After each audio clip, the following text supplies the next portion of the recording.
Well, right. Thank you for staying, and I'm so glad you stayed.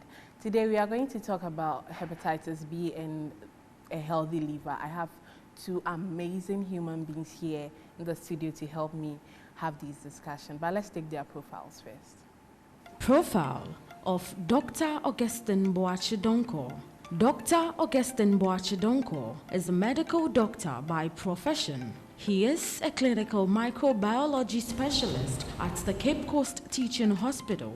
He is a senior resident medical officer in clinical microbiology at the Kolebu Teaching Hospital. Dr. Boachidonko has interests in sexually transmitted infections. He is passionate about the campaign for the prevention of hepatitis B infections.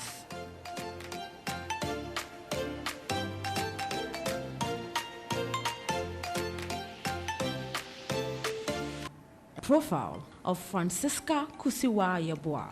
Francisca Kusiwa-Yeboah is the founder of Collins Healthy Liver Foundation Ghana.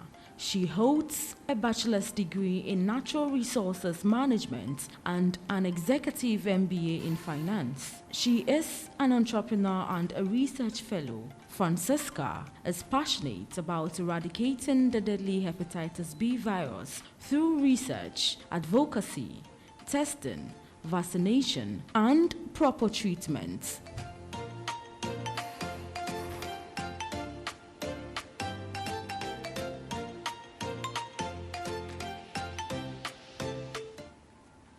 Right, so if you were wondering why I was smiling so big, it's because there's a woman in the studio. And you know how I get whenever there is a woman in the studio. Ladies and gentlemen, thank you for joining me. Thank you for having us. I was enjoying our conversation behind the scenes, and I'm looking forward to having even better conversations with you guys. Doc, let me start from you. For someone who has heard, I don't think anybody will say they've not heard of hepatitis B, or even hepatitis, being it A, B, or whatever it is. But for someone who really doesn't understand what the word means, what do we mean when we say someone has hepatitis B or any of the hepatitis? What is hepatitis? So hepatitis basically means an inflammation of the liver. And the liver is an organ in the body, which we all know. Basically, inflammation could be caused by other drugs or other toxins, chemical agents, and other things. But when it's the inflammation is caused by a specific virus called hepatitis B virus, then it means you have hepatitis B infection. Yes. So there are other hepatitis. There is hepatitis A, there is hepatitis B, C, D, E. The reason why hepatitis B is more common and we have to fear it is the fact that it's able to lead to a chronic liver disease and eventually a liver cancer, which causes a lot of death. So both the B and the C can give you chronic liver disease and liver cancer later on if it's not treated or if it's not well managed. It's interesting to see how over the years the awareness on hepatitis B has intensified. Some celebrities have come out to share their experience living with the condition. I do understand you are not a health professional, but then you are also a big advocate of why we should keep our liver healthy.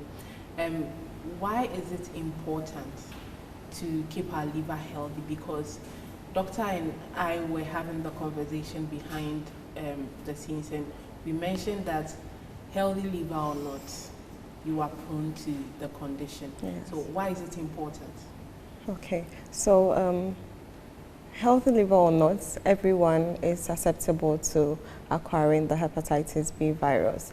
Now, the conversation has become more intense, and even we need to speak more about it, because when your liver is damaged, there's almost no hope for you.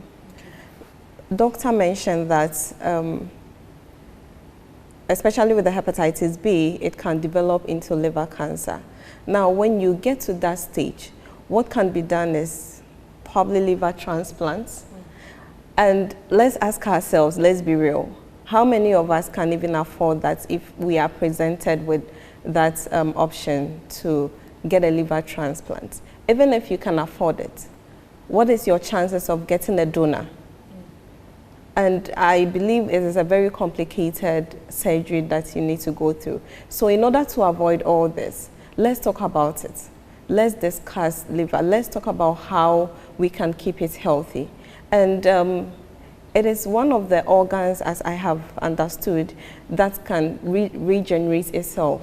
So most of the time, when we are aware of what we are going on, when we are aware that there is something going on wrong with our liver, we can take the necessary step and then reduce or go back to, you know, getting our livers back in shape.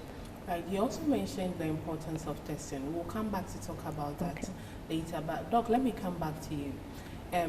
We mentioned also that healthy liver or not, you are prone to the condition. So how can we then prevent ourselves from contracting this condition? And so let's just talk about what causes it. I think when we know the cause, we'll know how best to prevent it. So what causes hepatitis B? So it is caused by hepatitis B virus. It's a DNA virus. Are you saying it's not a lifestyle condition? So basically, no, it's not a lifestyle, but it's an infection you acquire. Either from, they can be acquired through mother-to-child transmission, or perinatally when you are giving birth, or through sexually transmitted, so through sex. And then from foreign objects like razor blades and those who share through IV drug users can also acquire it. And then rarely, but it does occur through blood transfusion. So those are the means through which you can acquire it. It's interesting so that the virus, I'm just finding out that it's not a lifestyle. So you can stretch it and include lifestyle. Okay. Because if your lifestyle involves drinking alcohol, you might get drunk and maybe chance on a random partner and maybe have it and acquire it. Who has it?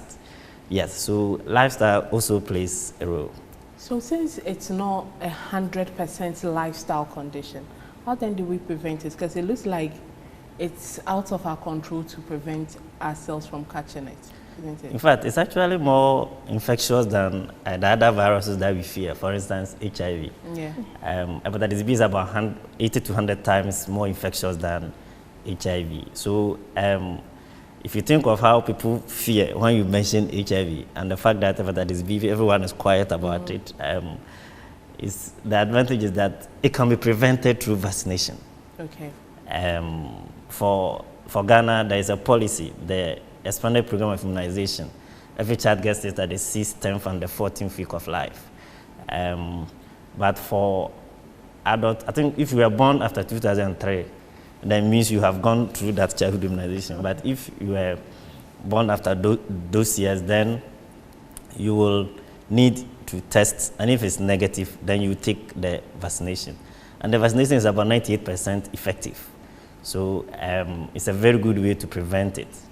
Then you have to avoid certain lifestyles like multiple sexual partners and promiscuous life and things that will expose you.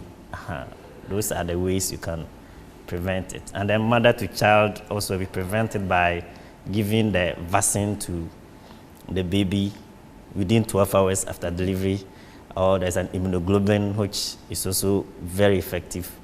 Then when you combine the two, the effectivity is about 94%. But if you use only the vaccine, it's about 70%. So we want to encourage mothers who test positive in pregnancy to make sure their babies also get it. Because the danger is that if you acquire it in childhood, your risk of developing a cancer is higher. That's about 90 times developing a cancer later in life. But if you acquire it in adulthood, the risk of developing a cancer is about 5%. So mother to childhood transmission is very important in this condition. It's interesting the things I'm finding out today. And if you just joined us, this is the Living Well Show. My name is Ethel Poplampo. We are talking about hepatitis B. and the importance of having a healthy liver. We've established what hepatitis B is. We've also established that the causes are not ideally a lifestyle thing. It's more we get infected through the virus. We can prevent it. Doctor said we can prevent it by getting vaccinated. And you also mentioned a lot of times how it can be transmitted through mother and child. So is it advisable for pregnant women to get tested and get vaccinated while they so are pregnant? it is a requirement. Okay. Every woman tests like at least twice in pregnancy. And depending on the outcome, you are taken through a process. But whatever the outcome, once it's positive, you have to make sure your baby gets the vaccine. So even if the healthcare professional fails to tell you, and you know that you tested positive for hepatitis in pregnancy, so you have it at the back of your mind that when you give birth, within the first 12 hours, you should get both the immunoglobulin and the hepatitis B vaccine for the baby. Right, right. I'll come back to you, and then we'll talk about how doctor mentioned how people are not even scared of hepatitis B as much as they are scared of HIV. We'll talk about that. We still have to talk about how passionate you are about people getting tested. But then before we come back to that part of the conversation, we went on the street to have conversations with the ordinary Ghanaians to test their knowledge on what they really know about hepatitis B. Take a look. Hepatitis B is that it's a viral disease and it affects the human liver. I also know that there is a vaccine for it. I believe hepatitis B is not in the system like how we heard about HIV and all that, because the education is lacking, and also the doctors that are supposed to help with propagating the message are not doing it as they are supposed to do. I think the country itself has a communication team that's supposed to go into the communities to do all these conversations, but they are not doing the job. Why are they not doing the job? Because there's no funds for them to be able to disseminate the information the way it's supposed to be. But I believe that this is the work of the development communicators, people like us, who are able to bring everybody on board when it comes to educating the masses about every phenomenon. Because the reason why people know about HIV is because there has been like enormous education on it, and every single day people are talking about HIV, and there's a lot of funding that goes into it. But to be able to have people to understand what hepatitis B is, it has to go into phases where you start by mobilizing the masses, then you bring experts to educate them on what hepatitis B is. I know hepatitis B is a disease that is transferred through sexual activities, and then also through the sweat. If somebody has and sits close to you, it could also be transferred. Hepatitis B, I know is a blood-related disease which is gotten through fluid and or body contact. I also know it's deadlier than HIV is. I think there should be a public notification, because hearing of it, I heard of hepatitis B, I think in 2007, and knowing how deadly it was, I had to actually go in for the vaccine, which I've even gone for a booster. So I think there should be a public awareness.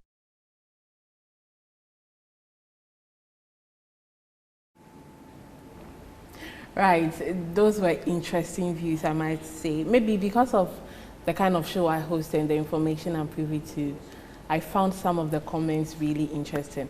But let me start from you. Over 10, how would you rate the public's knowledge? I would say 8. Okay. 8, especially with the second guy. He seemed to know more, and he seemed to wish that there are a lot of conversations happening around hepatitis B. And the last guy seemed to have heard about it before, but probably, like he said, after 2007, nobody has really made a lot of noise about it. The public has or have heard the word hepatitis B. And I think some of them also know what it can do to you. Some of them probably have an idea of how they can prevent it, but they don't have it all. Some of them are even skeptical about whether it's safe to take the vaccine. You know how some conservative Ghanaians are when we start discussing vaccinations. We saw that same resistance when it came to COVID-19. Yeah. So there are people who know bits and pieces of it, but as to exactly what to do, and especially those who have ever tested and tested positive, I think it just ends there for them. They don't really know what they should do in the, I mean, going forward. They don't know what the next step they should take. And the second guy, again, kind of summarized the goal of Collins Healthy Liver Foundation for me. The advocacy is, let's talk about it. Let's talk about it. Let's talk about it. People should get tested. Policymakers and health professionals should get involved in this message. It's more like preaching the gospel. Everyone should get involved. He also made mention that it requires a lot of funding if we want to make it a public knowledge, which is totally true. So we are saying that policymakers should portion more funds or financial commitments to the propagation of, probably should give it the attention that HIV has had over the years. Because it's claiming a lot of souls. And there are people who are confused, even when they have tested positive, they don't know what to do. Okay. Doc, I saw you making some faces and giving some reactions while we were watching the Fox Pop. Tell me, what are your initial reactions? And after that, please give us some statistics on what the figures are looking like when it comes to hepatitis B. So, in fact, it were interesting comments. For one of them, I think he just hit the nail right on the head that people, it's more deadlier than HIV, and people are not even talking about it. So I think that's a very good point. But on the statistics side of things, in a systematic review, I think the figure stands about euphoria as census. I think in 2016 or 17, it stands around 12.3%, the national prevalence. So that's about a bit on the high side. And globally, about 2 billion people have been infected, both in the past and in present. And annually, over 100 million in the sub-Saharan region. So the figures are quite high. The danger about it, because of how it is, even health workers themselves tend to get infected a lot. And there's also a big issue. In a recent study by 2 professors in Cape Coast, one at UHAS, the other in Cape Coast, Professor Briaboa and Professor Auku, they actually they wanted to check those who have taken the vaccine, how protected they are. And apparently, some of them didn't even have, their titers were 0. By titers, you mean the amount of the vaccine you use that is giving you protection. So it is a big issue. And Ghana, if you look at the global markings and drawings, we are in the danger zone. It means that it is a big issue, and we have to tackle it. I'm also aware that there's a national hepatitis program that they want to start, and I think it's far advanced. So I'm sure very soon there'll be ways to help manage it. Right. I'll come back to you to ask one of the questions that I keep asking myself, but let me come back to you. You mentioned how it's important for you to get tested. How frequent should you get tested? And why is it important anyways? Okay, so for everyone, at least get tested once in your lifetime. Get tested. If you are negative, you know you can take the vaccine and you'll be protected. If you are positive, go to the hospital. If the test was done in the hospital, follow up. I think most of the time our health professionals are overwhelmed. I don't think they actually keep record of all their patients and follow up with them. So it's the responsibility of you, the patient, to take your health into your own hands. Get tested again. Ask questions. These doctors are actually very nice people. When they realize that you have a knowledge of what you are asking, they're able to give you better counseling. So ask, so doc, now I have tested positive, what do I do? The doctor would probably ask you to have the viral load test. By the results of the viral loads, you'll be able to advise what to do. And so the issue is, when people test positive, they just lay back. They don't follow through. Get tested, follow through, get the right counseling, get proper medication if the need be, like doctor has already mentioned. Not all hepatitis B patients are put on medication. He already mentioned that. But if you would need it, make sure you're getting it from the right source. Make sure you're getting it from the right source. I'll say it again, make sure you're getting it from the right source. Because there are a whole lot of misconceptions and myths surrounding hepatitis B virus and liver diseases. If you are not careful, you would be told that it is abonsamyare, and you find yourself in places you're not supposed to. I'm a true believer of God, and I believe that with whatever happens to us, God will come through for us. But God has also blessed people with knowledge and expertise, so that when we find ourselves in these situations, they would advise us and provide the care that we need. But some patients find themselves in churches and fetish priests, prayer camps, instead of going to the hospital for the right or proper treatment. Yeah, so you mentioned that it's important for you to test. You've said it countless times, and I believe it. You've made me a believer. But then you also mentioned that when you get tested and you are negative, you get vaccinated. And at least you should get tested once in a lifetime. When you get tested, you test negative, you get vaccinated. Is that enough? Will the vaccine, Doc, let me go to you. Will the vaccine give you a lifetime protection? So, like I was saying, the vaccine is about 98% effective. So, it gives you a lot of protection. But if you are a healthcare worker, then we expect you to check because you are at risk of giving or acquiring it because of the way it gets transmitted. So, that the teaching or the advice is that for health workers, you have to check the titer levels of the vaccine to make sure indeed you have the amount in you that is protective. Because we know that the vaccinations, at a point, a lot of people were giving the vaccines, even market women in the markets, and everywhere you find hepatitis B vaccine was all over.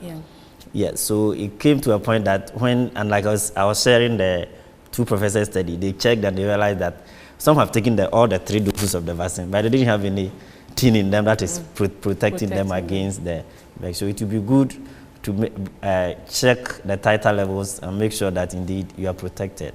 If you cannot check the titer levels, indeed we know that it's very effective and it's lifelong. But if you do check and the protection for about 20 years, if you don't have it, then you may have to take a booster. Okay. Yes. And what will happen if you are positive? You don't know you are positive, but then you take the vaccination. What will happen? Oh, nothing will really happen because so it's just more dangerous to your health to be positive and take the vaccine. So if you are positive, you advise you don't have to take the vaccine. Yes, but if it will be good to test before you take the vaccine, and that's the reason why we insist you test before you take the vaccine, because it's a life attenuated vaccine, so you can worsen the condition if you have it and you go ahead and take the vaccine. We'll be talking about treatment very soon, but then I just want to find out, you mentioned that some of these hepatitis B can degenerate into cancer of the liver and all that. Can someone lose their life just from hepatitis B, or is as a result of the degeneration of the hepatitis B that can cause the loss of life?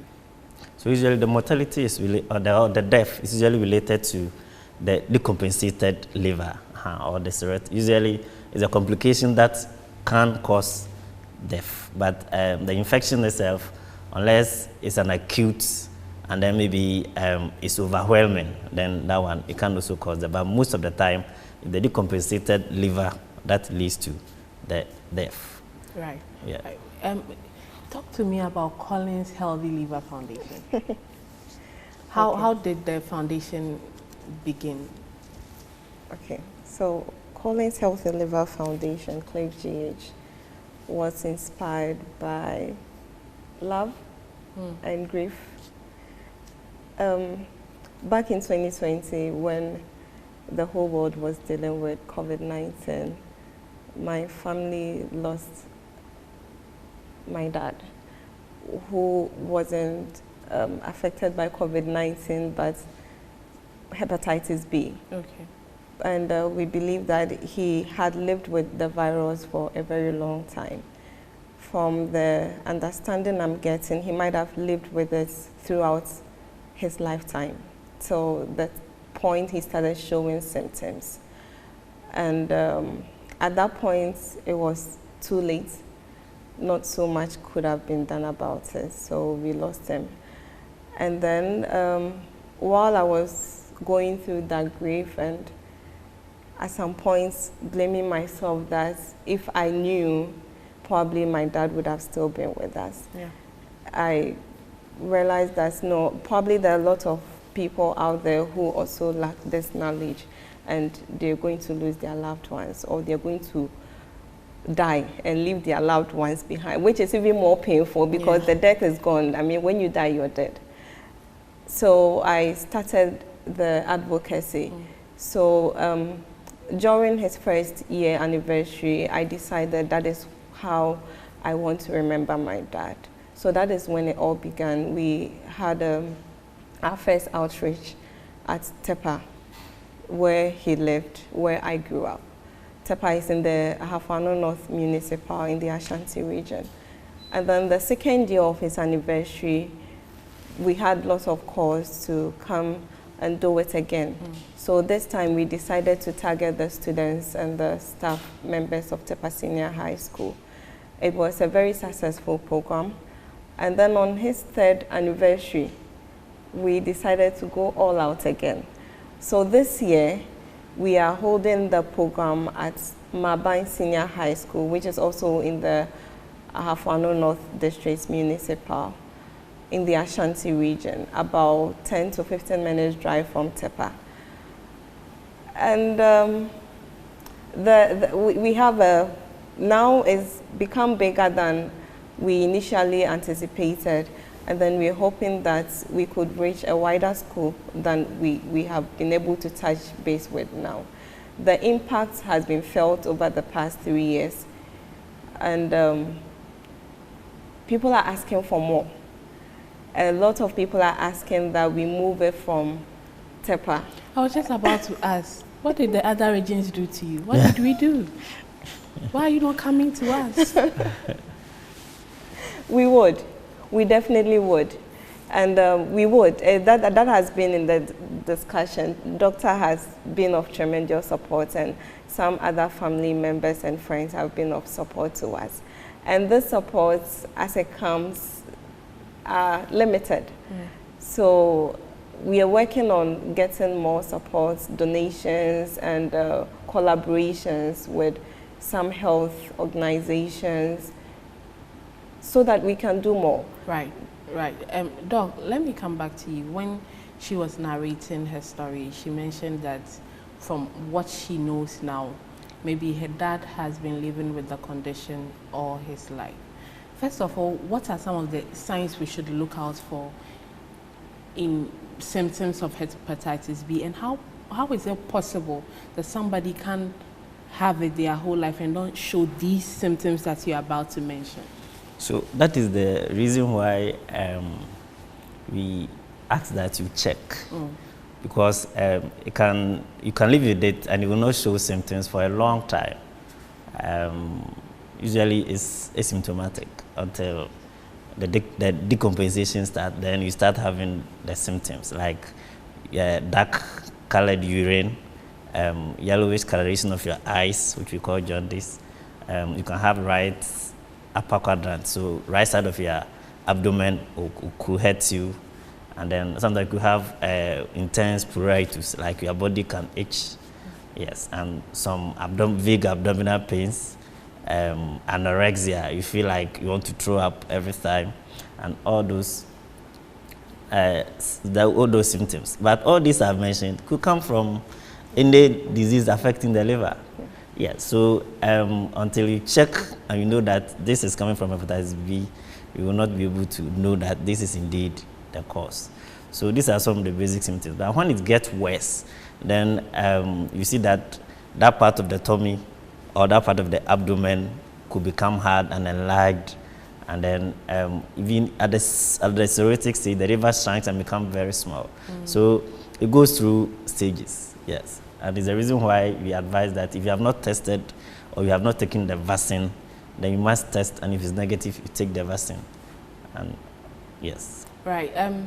You're still watching Living Well right here on Metro TV with me, Ethel Populampo. If you just joined us, don't worry. You can still watch from the beginning from our social media platforms on Facebook and on Twitter also. We'll go for a second break. When we come back, there's more.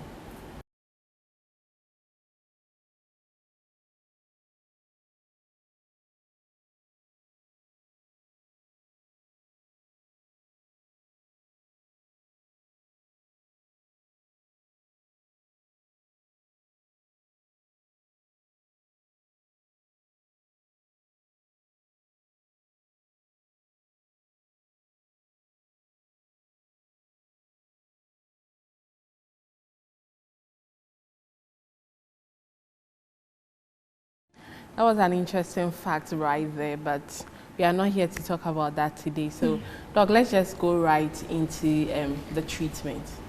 How do we treat hepatitis B when you test and you are positive? What next? And then after that, let's talk about when you don't know and it has gone to the severe stage. What can be done for you? So the treatment is usually in two folds. There's the non-pharmacologic and the pharmacologic. So the non-pharmacologic is the lifestyle things we advise you to do. So usually the liver metabolizes almost every drug that goes into you. And so we advise that you try and put up a good liver health. So that includes not abusing or not drinking too much of alcohol, not abusing drugs unnecessarily.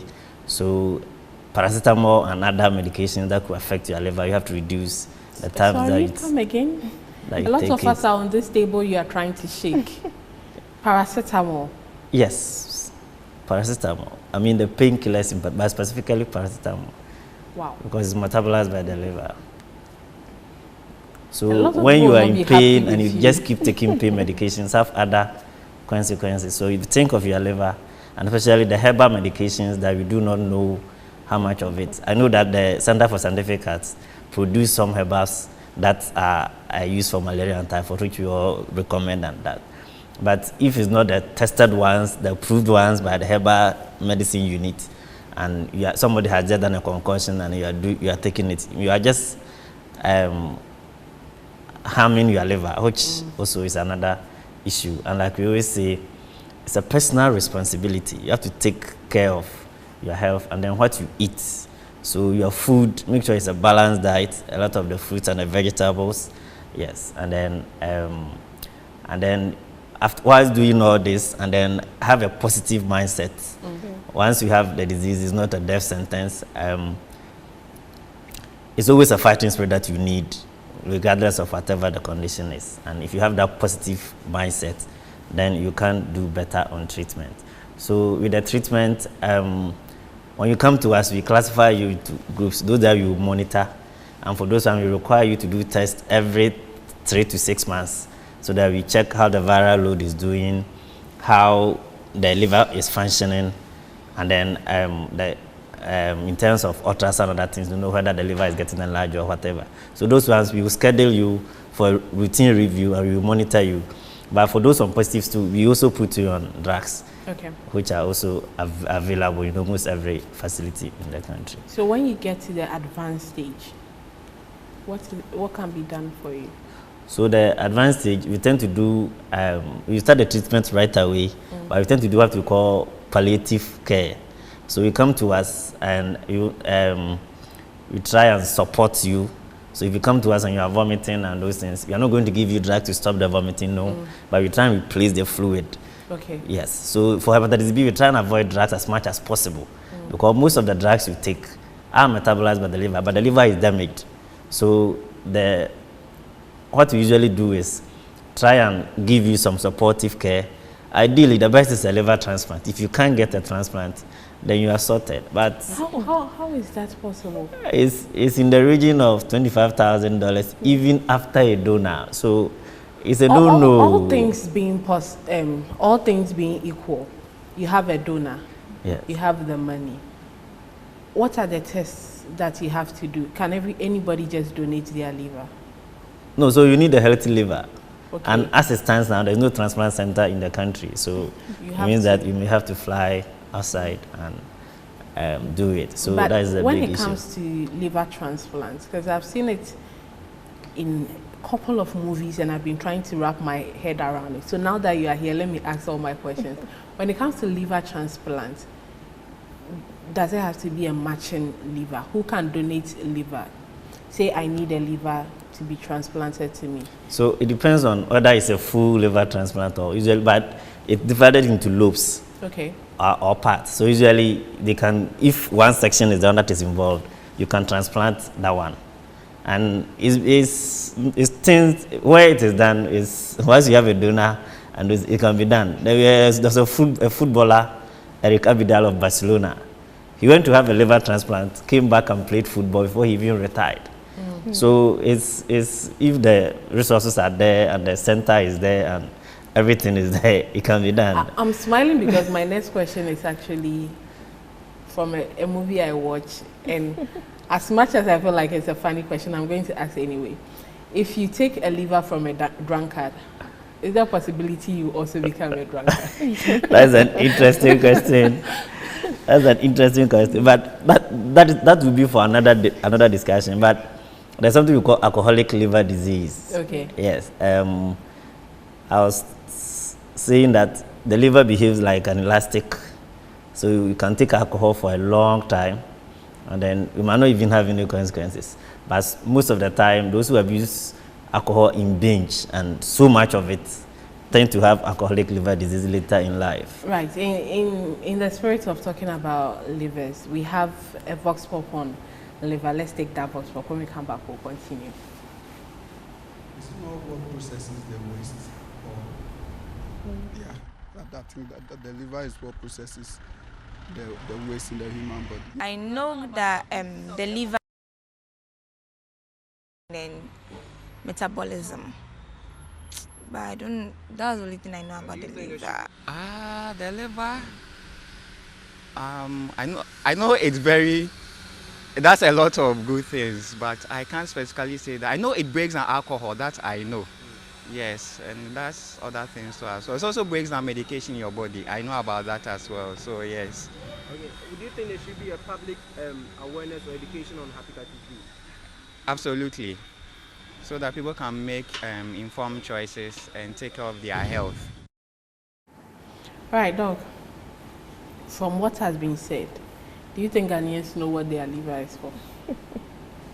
Yes, I think they all mention it for metabolism of drugs and other food substances.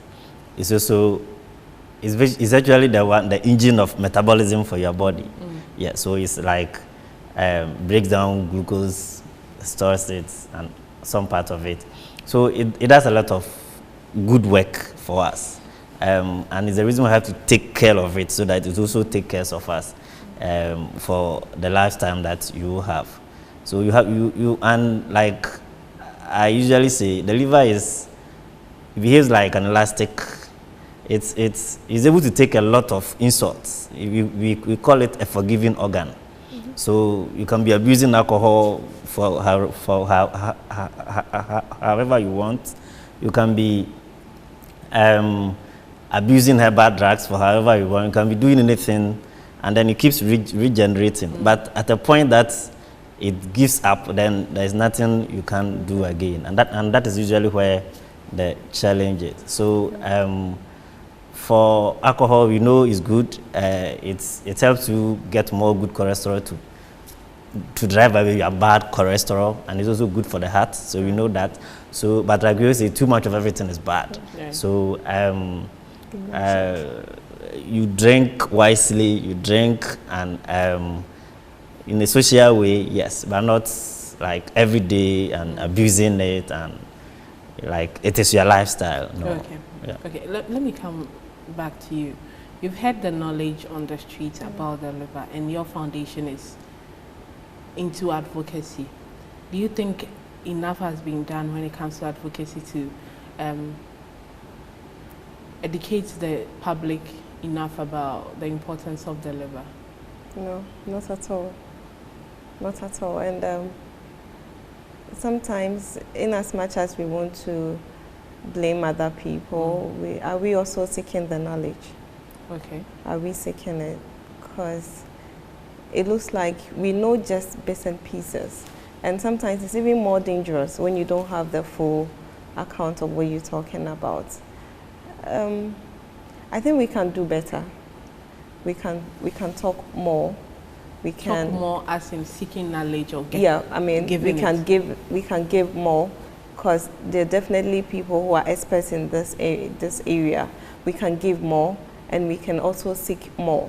When we hear the conversation like this, or we watch people talk about the liver, and we realize that certain things we do not really have our hands wrapped around, we can ask questions. And these days it's quite easier to acquire knowledge and information with the advent of internet. When you Google what the functions of your liver is, it would give it to you. And I mean, how would you protect something that you don't even see the value, you don't know the value of it?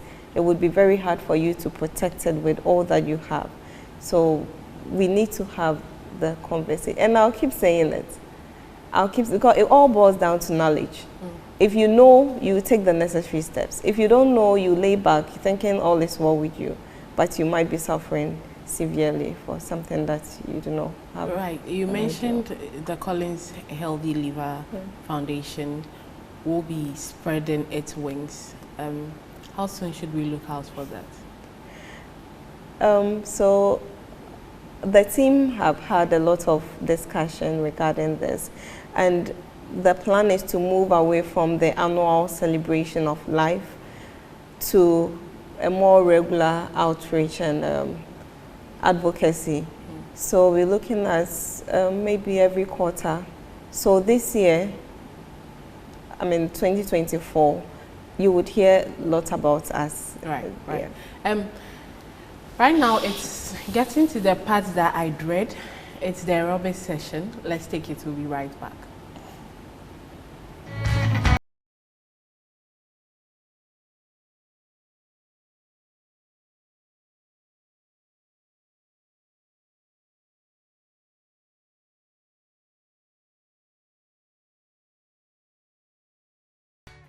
Hello, lovely people. Welcome back again. This is Alisa Gym Fitness. I'm Emmanuel Kwe, one of the gym instructors over here. All right, so today's session, I'm going to take you through our multi-purpose machine over here, what it's used for, and how you can use it. So follow me as I go to teach you how to use it. All right, so we have this one for pulling, which helps with your obliques and helps with your back too as well. So with this one, it has so many purposes. You can use it for flat bench, incline bench, shoulder, and so on. So let me take you through these three for now. So follow me as I do it for you. So you sit closely to the bench. All right, so you pull slowly to your chest. All right, slowly. Keep this motion straight. With your chest pumped up. Okay, just pull it. Okay, as many reps as you can. All right. So with this same one, you can pull it behind your head too as well. So with the back exercise, you have 2 sessions. You have the one that helps build your obliques and the one that helps build your, upper back. So with this one, you're just going to pull it behind our head, which basically focus on your obliques, your lats. Okay, so we go, pull it slowly, back, keep the motion straight, just keep on pulling, as many reps as you can. Don't try it heavy if you can't, because you're going to hurt yourself. Just keep on going slowly. All right, so as many reps as you can. All right, so I'm going to take you through the second one, which is for the incline. So as you can see here, we have numbecs. So you just have to tune into the one you want to do. So we have shoulder, incline, bench, and normal decline. So I'm going to start with a flat bench over here, which is number 3. And I'll pull this one too on number 3. So the weight is adjustable. You can adjust it to where you feel comfortable lifting. So with me, I feel comfortable lifting this one. So follow me. So with this one, you lie gently on the bench, slowly up and bring it down. Slowly up and bring it down. Make sure your chest is pumped up. Don't keep it flat. Always make sure you chest up when you're doing chest. It helps build your chest faster. If you want to get a sweet chest, let's go. So you keep pushing as many reps as you can. Just keep pushing. Just keep pushing. Bear in mind, no pain, no gain.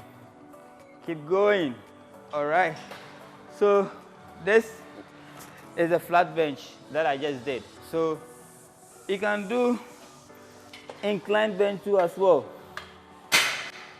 So with this one, the incline basically works on your upper chest. So go down slowly, as same, lie down, same, just up and down, up. So this one is just focusing on the upper chest, up and down, up and down. Keep it slowly, motion, don't go faster. And make sure you don't hurt yourself. Keep going, as many reps as you can. Always make sure your chest is pumped up. All right, keep going. All right, so that was the incline. So we have the decline too as well. So I'll take you to the decline, which is number 1. So you take this one down to 1.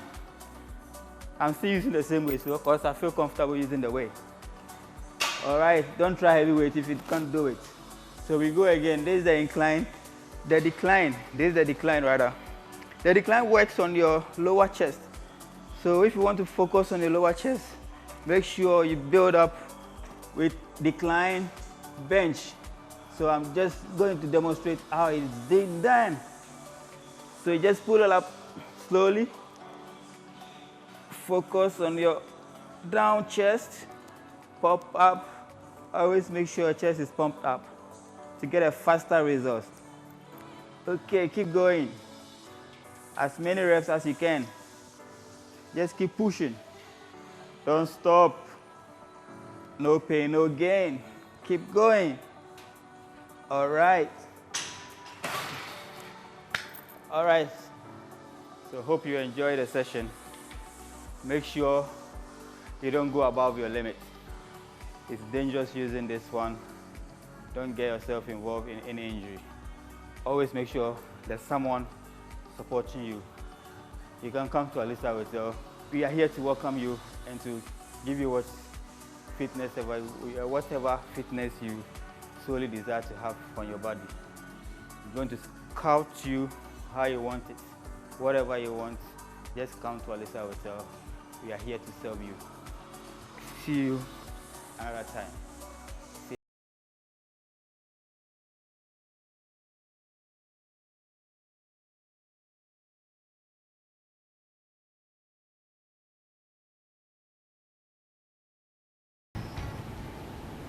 Right, that was the aerobic session. Now let's get back to the studio. I was telling you that when we come back, how is exercising important to keeping your liver healthy? Okay. So when we talk about keeping your liver healthy, we are also talking about keeping your liver free from fats. I mean, free from getting fat or big. And by exercising, you reduce the stress or decrease the stress on your liver. We've already talked about what the liver does, metabolism and all that. You reduce the stress that the liver has to go through to, achieve that. You also help to, improve your metabolism. We've mentioned that already. And also, it helps prevent obesity, which is a major risk factor to many liver diseases. People who are obese are known to be more susceptible to liver conditions or liver diseases. And there are a wide range of exercises you can do, which might not even require you to go to the gym. You can swim, you can skip, you can hike. I know a lot of people wouldn't like it because it requires hiking. You like hiking. It's Mountaineering interesting. is one of my favorite things to do. So by doing it regularly, you keep an active life and you stand a chance of having a healthy liver. You can also jog or run. And when we talk about exercising, we are not even advocating that you do it for so long at a time or you do it more intensely. Just be consistent with this activity and make it a lifestyle. And then you stand a chance of being free from any sort of liver disease. Right. Doc, let me come back to you. She mentioned obesity as a risk factor for liver conditions. What are some other risk factors? So, metabolic syndrome. When we say metabolic syndrome, what does it mean? So, high cholesterol levels with overweight, and then fat. You have high amount of liver, high amount of fats in you, and then usually the cholesterol will also be high. Then obesity, and then hypertension. Okay. So these together, then we call it a metabolic syndrome. Okay. So hypertension is also a risk factor, and then so if you have other conditions, then it means that your immune system will go down. So your ability to even fight any infection will go down.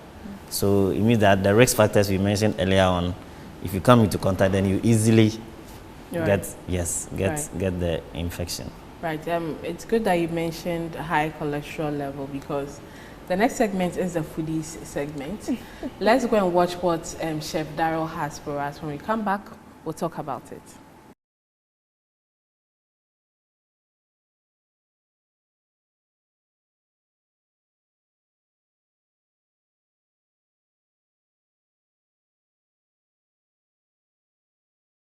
Welcome back to another episode of Living Well show on Metro TV.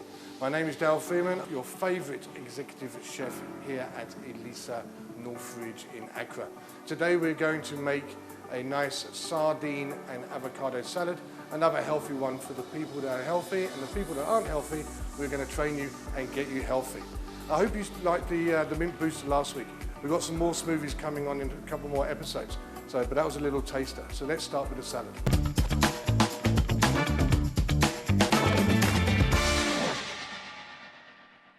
Okay, so what do we need for this sardine salad? One, we need sardines. Okay, so we've got some sardines here. Okay, so these are great for bone health, big in omega-3, and also for weight management as well. So a very good fish to have. Again, we're going to use some nice black olives. I explained what they were last time. We've got some lemon, which is also very good for weight loss. Got some red onion. Okay, as I mentioned before, red onion is a lot sweeter and not as harsh as white onion. Got the lovely chickpeas. We have avocado. Okay, now avocado has very good healthy fats and also makes you feel fuller for longer, which is another good benefit to have. We've got some nice garden peas. We've got cucumber. Also we have some nice fresh tomatoes. I've got some nice sesame seeds. Again, olive oil is a lot healthier than normal oil, so we're using olive oil. And then also I have a carrot, which we're going to be cutting up. So what we're going to do now is we're going to start with what we need to do. So again, I've got my mixing bowl. As always mentioned, I've got my green board so we don't do cross-contamination, and I've got my gloves on. So let's start. We're going to start now with the carrot. So what I want to do is I want to do julienne of carrot, which is thin strips. So we're going to make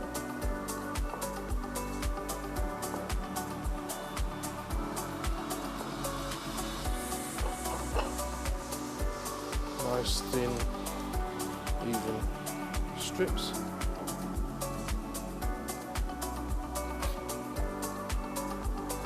We're going to take our bowl, we're going to take our chickpeas,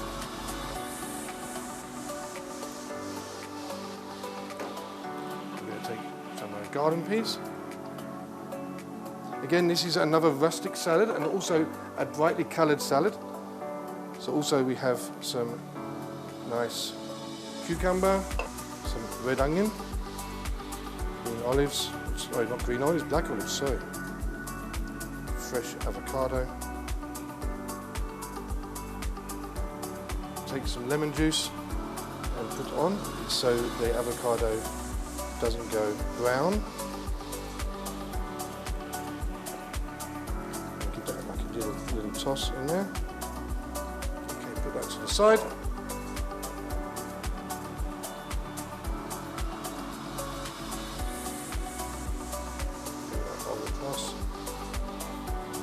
Add my tomato, add my finely strips of carrot.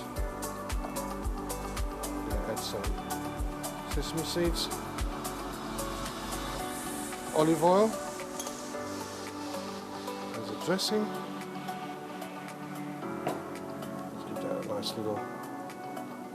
So we've got all some nice colours in there. We're going to take our plate to here.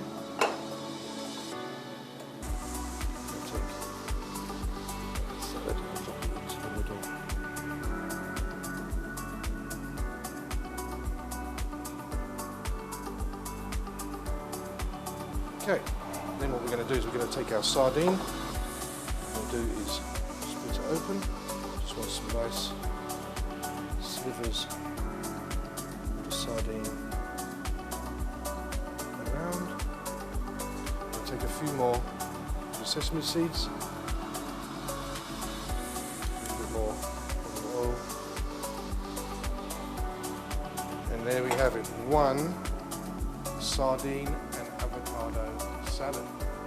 Enjoy, give it a go. As I mentioned, chefs like to use small little plates and everything, so use a big plate, go wild and have this as a meal. We'll see you next time on the Living Well Health Show here on Metro TV. And again, my name is Dale Freeman, your most loved executive chef here in Accra, and we'll see you soon.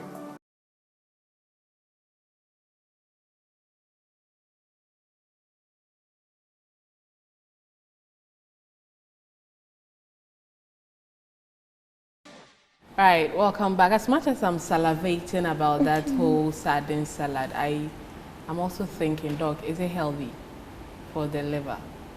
Yes, I think it's the healthy. Cholesterol and everything. Yeah, so he used fish, which is better than the red meat and the fats and the organ ones, so it's fine.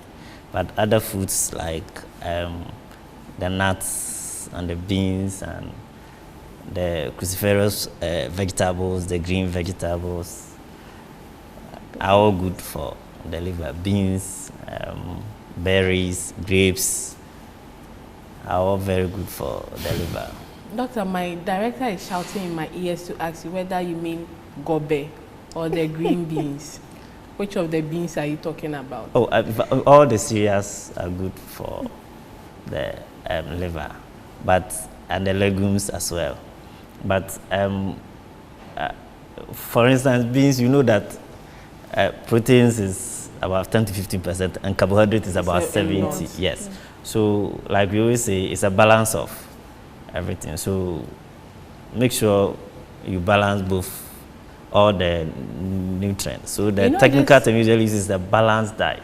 I just found out that beans has like 15 to 20% of protein and the rest is carbs. Exactly. Until recently, I didn't understand why you should be eating beans and still have fish or meat in your food. But a lot of people just think that beans is more protein, but beans is more carbohydrate than protein. Right, behind the scenes, we're talking about how a healthy liver feels or looks like, because we can't see how, but how do you know that you have a healthy liver?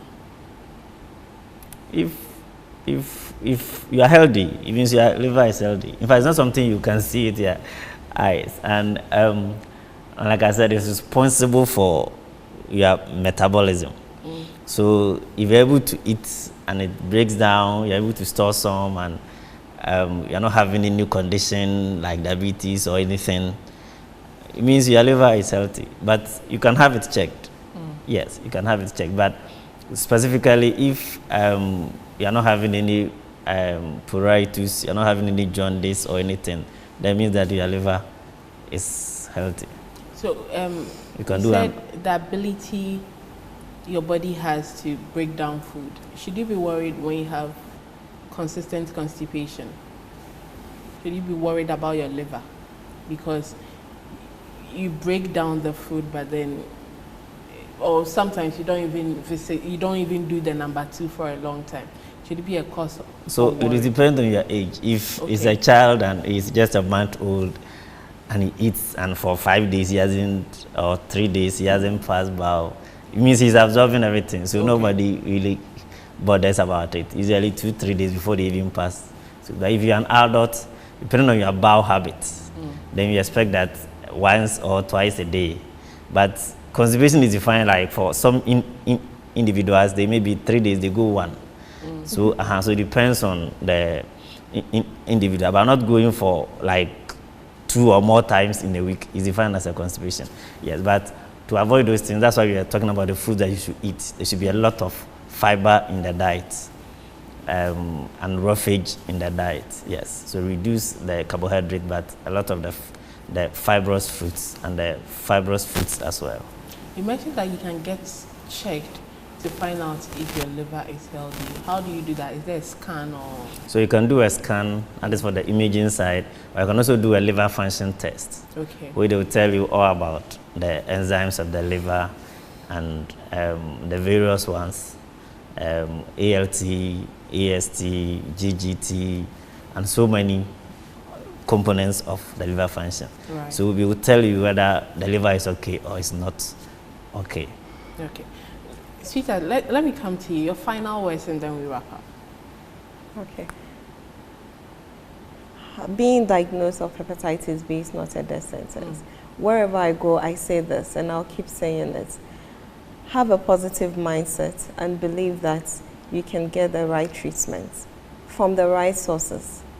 Also, this project we've started is we put in all our resources to make sure that a wider scope of people get the message, get tested, and that we are appealing to all well-meaning Ghanaians to support the project.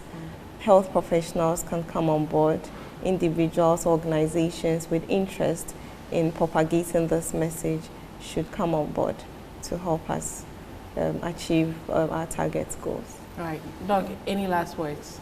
So hepatitis B is very common. It's more infectious than HIV, but the advantage is that it has a vaccine. So make sure you get tested and you take the vaccine, and then avoid things that injure your liver. Right. My name is Ethel Poplampo. The show is Living Well. We've been talking about a healthy liver and hepatitis B.